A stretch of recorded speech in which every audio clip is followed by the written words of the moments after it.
ఎందుకు తిరుగుతున్నావు మనం నాకు ఏమైంది? ఏడుస్తున్నావు ఎందుకు నువ్వు? ఏడు బాబు ప్రజా దర్బార్ దగ్గరికి వెళ్ళాను సార్. వెళ్ళి అక్కడికి వెళ్ళి అర్జీ పెట్టుకుంటున్నారంటే పెట్టుకున్నాను. శుక్రవారం రోజు అర్జీ ఇది పెట్టుకున్నారు ప్రజా దర్బార్కి. మళ్ళీ వచ్చి సరే ఒక మెసేజ్ ఏమైనా వచ్చింది, మీది రిజిస్టర్ అయిందని వచ్చింది, మీరు మెసేజ్ వస్తామని ఒకసారి చెప్పారు.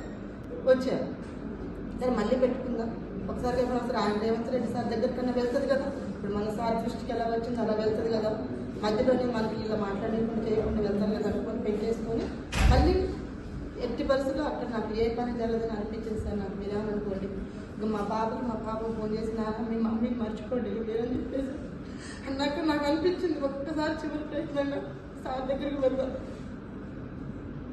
అక్కడ బస్ స్టాండ్లో కూర్చుంటే ఎవరు అన్నారు సార్, అమ్మ ఇంతమందిని కలిసాను అంటున్నావు, అక్కడికి వెళ్ళాను అంటున్నావు, ఒకసారి కేటీఆర్ సార్ని కలిసావా అనుకో, ఆయనకి చూడటమే తెలియదు మాకు అని అంటే ఏం కదమ్మా వాళ్ళని కాడు ఉంటుంది వెళ్ళి ఇట్లా అని చెప్పి బస్ ఎక్కని చెప్పంటే పంపిస్తే వచ్చాను సార్. నాకు హ్యాండ్ ఏదో అంటే అన్నం తినేళ్ళమ్మ నువ్వు అన్నం తిన్నాక నీ సార్తో మాట్లాడిస్తాను, నీ ప్రాబ్లం ఎందుకు చెప్పుకుంటు కానీ అని చెప్పుకుంటే సరే అని చెప్పి తిన్నాక ఇక్కడ తీసుకొచ్చేసారు.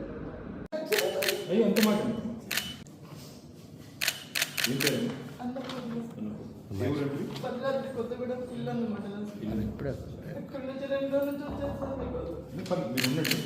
సార్.